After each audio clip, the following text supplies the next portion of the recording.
y de su Santo Espíritu, y la iglesia dice: Amén. A la gloria del Padre, del Hijo y de su Santo Espíritu, y la iglesia dice: Amén. En él también fuisteis circuncidados con circuncisión no hecha de mano, al echar de vosotros el cuerpo pecaminoso carnal en la circuncisión de Cristo, sepultados con él en el bautismo, en el cual fuisteis también resucitados con él, mediante la fe en el poder de Dios que él levantó de los muertos. Y a vosotros, estando muertos en pecado y en la incircuncisión de vuestra carne, os dio vida juntamente con él, perdonándoos todos los pecados, anulando el acta de los decretos que habían contra nosotros, que nos era contrario, quitándola de en medio y clavándola en la cruz, y despojando a los principados y a las potestades, los exhibió públicamente, triunfando sobre ellos en la cruz. Se pueden sentar. No quiero pasar por alto a nuestra hermana Candel Prieto, también muchas veces, ¿verdad?, por su trabajo, gloria a Dios. Nos alegramos también, ¿verdad?, de su presencia. Si no he mencionado a alguien, por favor, no hay razón, aparte de mi hermano Fernando, nuestra hermana Madre, que son parte ya nuestra, gloria a Dios. Gloria a Dios. El mundo, como habíamos mencionado hoy, yo diría que de una forma quizás ignorando la verdad, ignorando lo que es la palabra de Dios en la persona de nuestro Señor Jesucristo, ya cumplida en él. No una letra muerta, sino una palabra viva. ¿Y por qué una palabra viva? Fíjense que el mismo Juan describe a Cristo en el capítulo 1 del Evangelio según San Juan. Él comienza diciendo que en el principio era el verbo, y el verbo es la acción de una palabra. La acción requiere ciertamente algo que tiene vida, algo que tiene movimiento, algo que, amén, se lleva a cabo, que efectúa algo. Así que nosotros no estamos predicando una letra muerta, estamos predicando una palabra viva, una palabra, amén, llena de poder. Esa palabra que el apóstol Pablo allá en Romanos 1:16 estableció y dijo: porque no me avergüenzo del evangelio, porque es que es poder de Dios para salvación. Alabado sea el nombre del Señor. Así que no estamos predicando una letra muerta. Podemos citar muchos textos que usted conoce, como en el caso de Hebreos capítulo 4 verso 12, que dice que la palabra de Dios primeramente establece que es viva, segundo, es eficaz, y tercero dice que penetra hasta el alma, llega hasta la coyuntura, discierne los pensamientos y el corazón del hombre. Esto no es, mi hermana Rafaela, una letra muerta. Esto no es un evangelio muerto. Esto es un evangelio que hace más de 2015 años alguien que sí ciertamente había estado en una cruz, que dice Mateo 28, establece la palabra allí, que cuando las mujeres fueron al sepulcro hallaron que la piedra, amén, la habían corrido. Estaba abierta la puerta, y si la puerta estaba abierta es porque el que estaba allí adentro no estaba muerto, estaba vivo. Alabado sea la gloria del Señor. Dale un aplauso a su gloria. ¿Por qué nosotros testificamos? ¿Por qué hablamos de esta poderosa palabra, mi hermana Carmen, mi amada pastora? Porque nosotros somos testigos. Nosotros podemos hacer como los discípulos, podemos testificar cada cual de lo que Dios ha hecho en nuestra vida. Los que estamos aquí también estamos antes muertos, sentenciados. Fíjense que el apóstol Pablo habla de un rito que se llevaba a cabo en el Antiguo Testamento, la circuncisión, establecida por Dios desde el tiempo de Abraham, cuando ciertamente Dios crea un pacto con el pueblo de Israel a través de la persona de Abraham, que todos los varones tenían que Pablo de un simbolismo de qué? De darle muerte a la carne, de darle muerte a las obras de la carne, de echar fuera aquello que ciertamente desviaba al hombre del propósito y de la presencia de Dios. Es algo que se llevó a cabo, algo que afectó la relación del hombre en el capítulo 3 del libro de Génesis. Allí quedó un abismo, allí quedó una distancia. El pecado creó una distancia entre el hombre y Dios. Adán demuestra en aquel entonces, como lo dice el apóstol Pablo a los Corintios en el capítulo número 15, el primer hombre, Adán, que nos llevó a ¿qué? A adquirir una herencia de muerte, adquirir ciertamente una herencia de pecado. Y la Biblia establece: no hay nadie santo en la tierra, sino hasta que da el paso de fe. Romanos 3:23 dice que, amén, por cuanto todos pecaron y están destituidos. ¿Qué es destituir? Es echar fuera. Lo más que conocemos en la labor, en lo cotidiano, cuando una persona es destituida de una posición, es echado fuera, está desplazado. Y el hombre en el huerto del Edén quedó desplazado de la presencia de Dios, al extremo que Dios tuvo que sacarlo del huerto del Edén, tuvo que echarlo.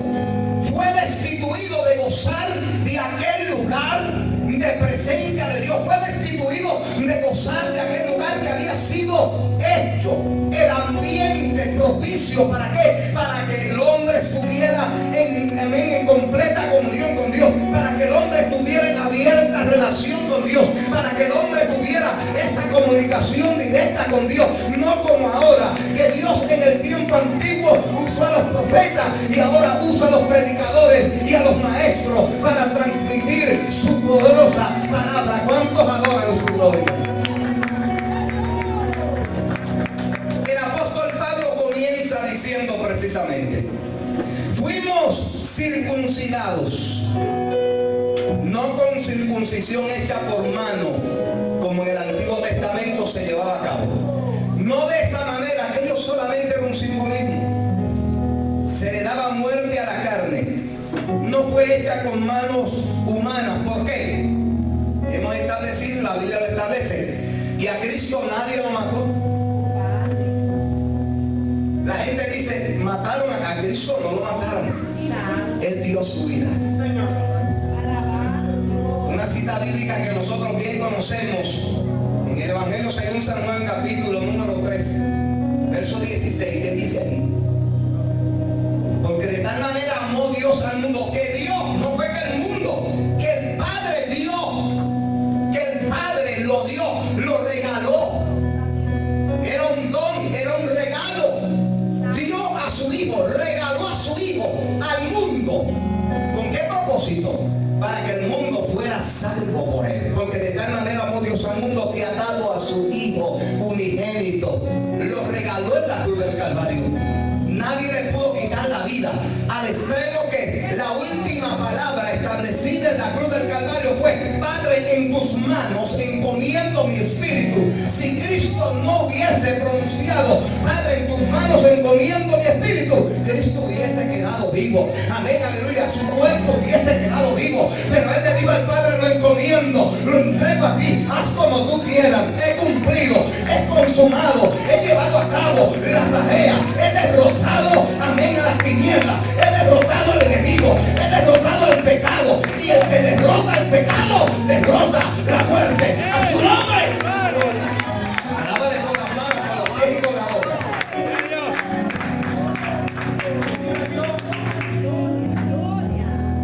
No fue una circuncisión hecha con manos. Aquellos hombres en el Calvario, lo único que llevaron a cabo, mi hermana Carmen, fue lo que ya Dios había establecido. Los profetas, los salmos.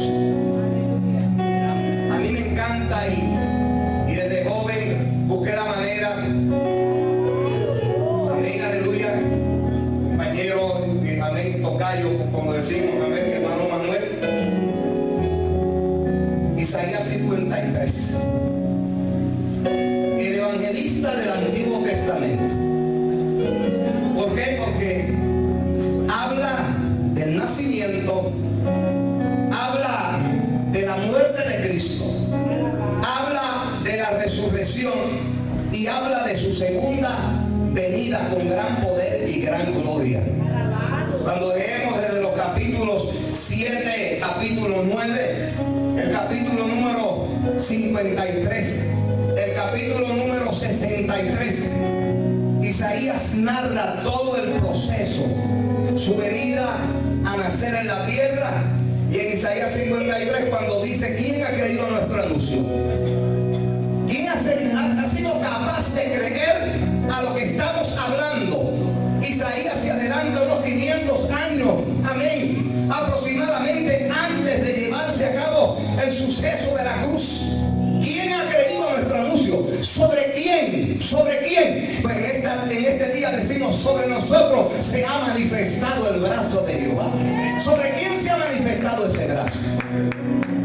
¿Sobre quién que dice subirá al renuevo? ¿Por qué? Está hablando de la resurrección. Subirá al renuevo delante de él. Y como raíz de tierra seca, una raíz seca significa muerte. Pero él está diciendo: subirá al renuevo. Habla de resurrección. Habla de un árbol que fue sembrado, que fue plantado, pero que iba a resucitar, iba a resurgir, iba a germinar. Alabado sea la gloria del Señor.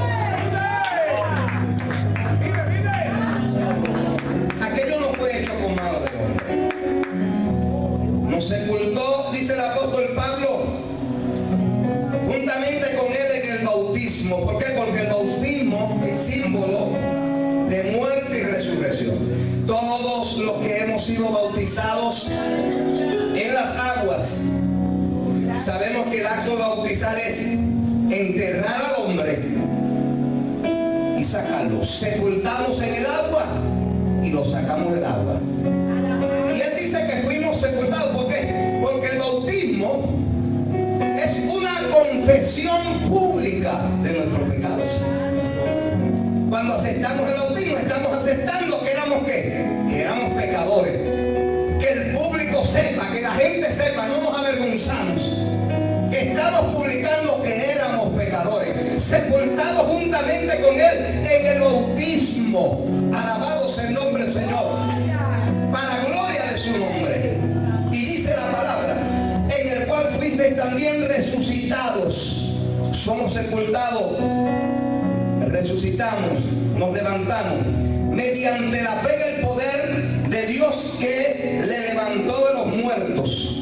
Y a vosotros, estando muertos en los pecados, en la incircuncisión de la carne, el proceso de rito que practicaban los judíos, los hebreos, ciertamente simbolizando esa muerte a los procesos de la carne, a las obras de la carne, para entonces renacer en Cristo Jesús.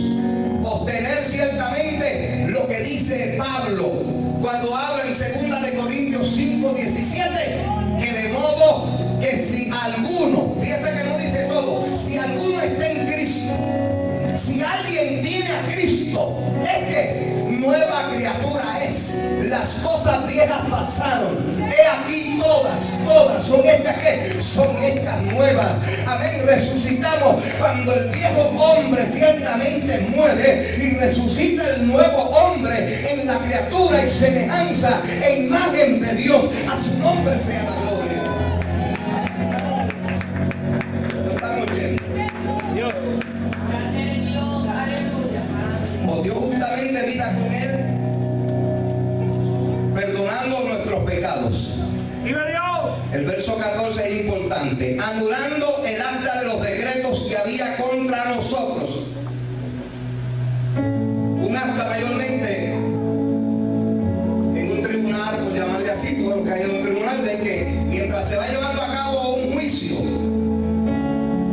hay una secretaria nombrada para asistir al juez. ¿Y qué va haciendo esa secretaria? Va levantando un acta. Todo lo que se habla, todo lo que se va, amén, acordando, dialogando, tiene que estar escrito ahí.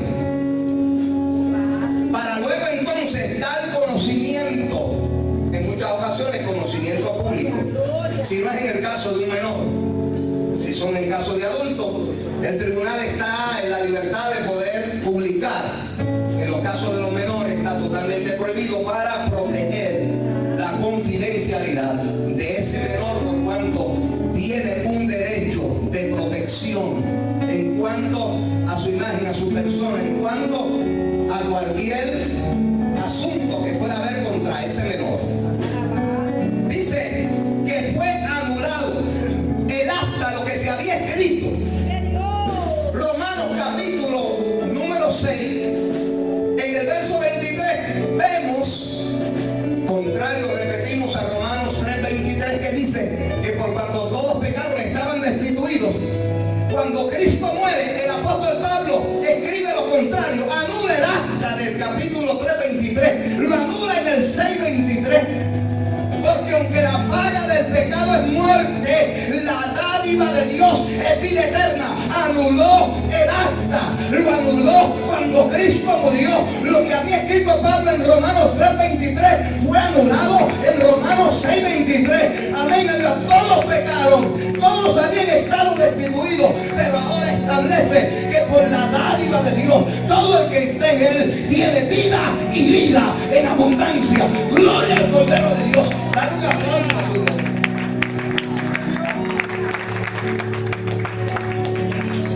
Ese decreto de muerte que había, y él no podía quitar, solamente uno. ¿Cómo lo quitó? Dice que nos era contrario, quitándolo de en medio y clavándolo en la cruz. La ley establecía, y el mismo escritor de los Hebreos dice que para que haya perdón de pecado tiene que haber ciertamente derramamiento de sangre.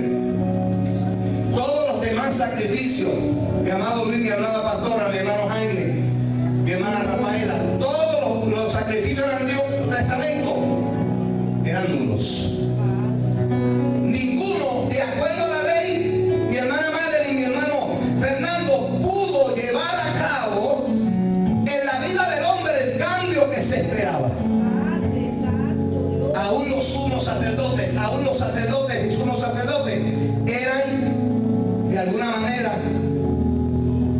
personas también que tenían que llevar sacrificio por ellos mismos. No eran perfectos. Por lo tanto, hacía falta que alguien que no estuviese contaminado, que no estuviese relación con el pecado, llegar a la tierra para entonces establecer lo que Dios había establecido, valga la redundancia, en la ley, que había que clavar en una cruz, que había que clavar en un acta, que había que clavar aquello que estaba pronunciado. No había manera, no habían ritos, no habían actos en la tierra que podían llevar a cabo aquello que Cristo hizo cuando fue clavado en la cruz del Calvario. Clavó también el pecado y la sentencia del hombre. A su nombre. Gracias, Jesús. Vamos a terminar. ¿Qué hizo? Verso 15. Y despojando a los principados y a las potestades, los despojó. ¿Por qué? Porque ellos tenían ¿qué? Tenían ese poder, tenían esa autoridad. Antes de la muerte de Cristo, mi hermana María, ellos tenían, Satanás tenía el poder de la muerte. Pero cuando Cristo es clavado en la cruz del Calvario, dice la palabra que los despojó, le quitó el poder que tenía. Ese acusador que antes señalaba, mi hermano Eddie, ahora cuando va a Dios Padre a señalarnos, nos dice: ustedes fueron despojados, ustedes no tienen ningún poder, la sangre mía sí tiene poder. Amén, aleluya. Fueron despojados, le quitó el poder a los principados, a las potestades, y los exhibió públicamente. Cuando el enemigo se creía que estaba acabando con Cristo, el apóstol Pablo en 1 Corintios capítulo 15 verso 55 establece, dice: ¿dónde está, oh muerte, tu aguijón en victoria? Gloria a Dios. Los exhibió públicamente.